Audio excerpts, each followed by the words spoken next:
I'd previously been running a PWK 24mm carb, but it didn't jet correctly and never quite worked right, period. I'd had to modify it to be able to work with my Airbox, making a sleeve to connect it to the Airbox, because the inlet diameter was larger than the stock carb, period. With that mod made, I was able to fit the carb. Now it's time for a new carb, which means the dimensions now don't fit between the PWK carb and the round slide that I'm trying to fit. The other problem I have again with this carb is on the inlet from the Airbox. This diameter is also too small. Here's the larger diameter here that I had to make because the carb length wasn't quite right. I had to get creative on making all this work. Anyway, we will see if I can get the carb finished. So, in order to fit the back of the carb body, I had to have an outer diameter tube that was the right size to fit in the Airbox. The only thing I could find online was an actual carbon fiber tube. So I masked it off and cut it off using a Dremel to make a ring. You'll need a 50mm outer diameter tube and anything bigger than 46 inner diameter, period. I found it on Amazon. I needed a 35mm outer diameter aluminum tube with a 32mm inner diameter. Found it on eBay. Okay, what I have here for the carb project is a piece of aluminum tubing. I've used this a few times to do this. I put it in a tubing cutter, and I am going to make a sort of sleeve here, and this is about 3/4 of an inch wide. I'm aligning the edge of the tube with the metal edge of the frame here, and then I'm just going to rotate the tube in the cutter and then work my way around until I have my spacer cut off. There's my line. So we just keep doing that over and over. Save time. Here's my final result. It's just an aluminum sleeve. What I'm gonna do is JB weld that over the intake on the carb. Okay, what I just did was mixed up some JB weld in a cup. I thinned it out with acetone, and then I put it in a syringe. To fix my carb up, I had to increase the diameter of the carb to fit in the Airbox. So I cut a carbon fiber ring and slipped it over the end of the carb, and I just JB welded it in place. I am going to let that JB weld just kind of flow into the gap between the carbon ring and the carb itself and let that sit overnight. And then I am going to take the aluminum ring that I cut for the intake manifold side, because I need to make that diameter larger. I will do the same thing. Just put some JB weld between this ring and the carb and let it fuse together overnight. The other thing about the ring was down here at the bottom. It fits up against the float bowl. Hard to see, but I had to trim that away a little bit. I had to take the Dremel and carve away so that it would clear. You can see the little notch there. The notch that I put in with the Dremel, so that once I JB welded that in, you can see back here it's not quite as thick as it is up here at the front. But custom fabrication, but that's how I made the carb fit into the Airbox. I have acetone in a syringe. So I'm not gonna add, I think that's about all I want. I want to make it just a thinner consistency. Okay, at this point, I'm going to put it on the carb. Sit up.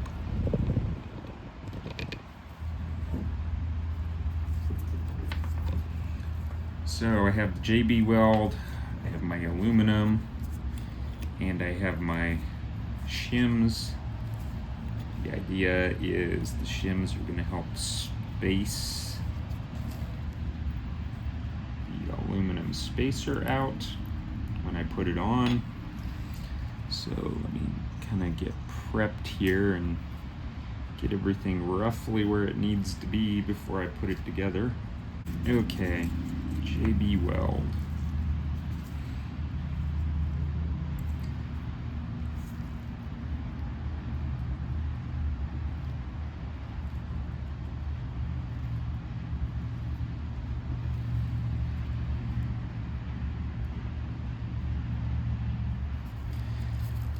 To avoid getting bubbles in it if possible, voids, I'd like to have solid JB Weld between the carb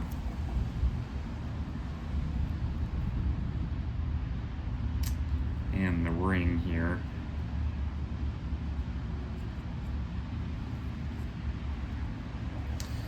Okay, I'm going to set this to the side there. And then I'm going to do the same thing with the carb. And to apply JB Weld all over everything. I have that groove on the carb there. Definitely want to fill in that groove. Okay, I am going to slide this down, putting in my little spacers here. I don't want to go in.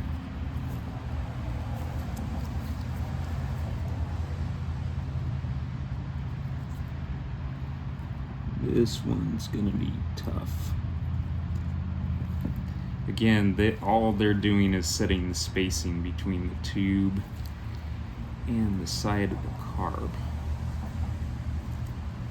There we go.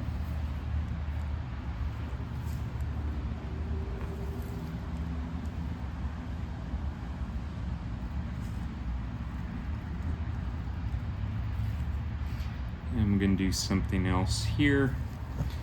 Around the edge of the carb, I'm going to put some JB Weld to kind of make a raised edge. The reason I'm doing that is this is going to go in a carb boot. And if there's not like a raised edge on the side, it's just going to want to slide out of the carb boot. So I'm going to try to build a little something up here. This is the fabrication step for making a tube adapter. I have a Y silicone coolant line that I purchased individually at great cost. Simple matter is I purchased this part because of the cost. It's a Y. I only need a straight section, so we're going to take a razor blade and simply cut it into a straight tube. And you could buy just a shorter tube, that would probably work, but I always make mistakes, so I bought this because I can cut it in half and get a second chance. So I'm going to cut this up and put it on the bike. Here is one of the problems with putting upgrade carb, whatever, different carb on this bike.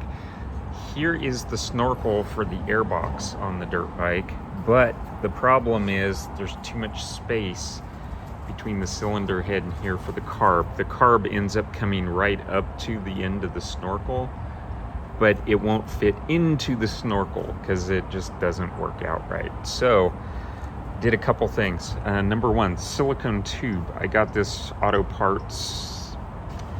This is big enough to slip over the snorkel.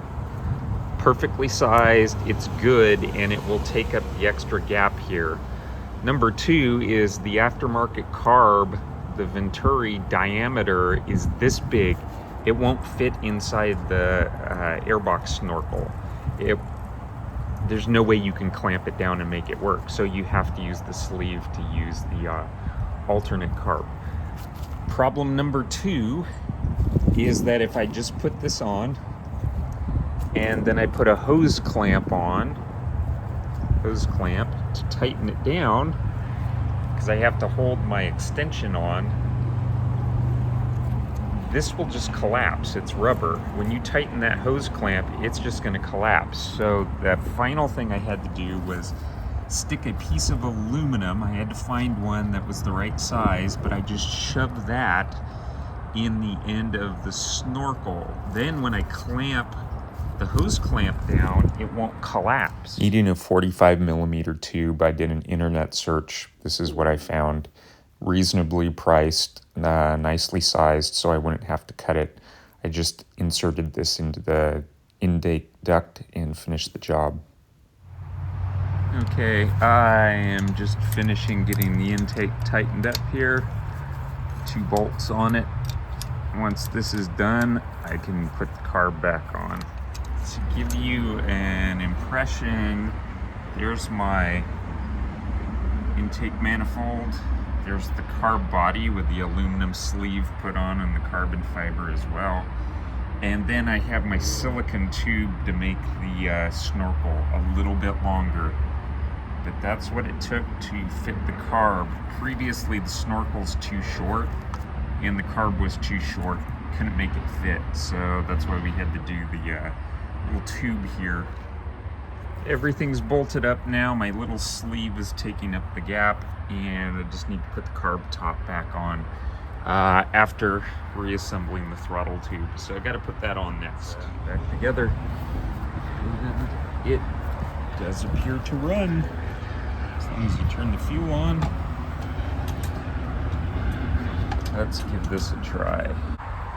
Okay, let's give it a kick. Not too bad.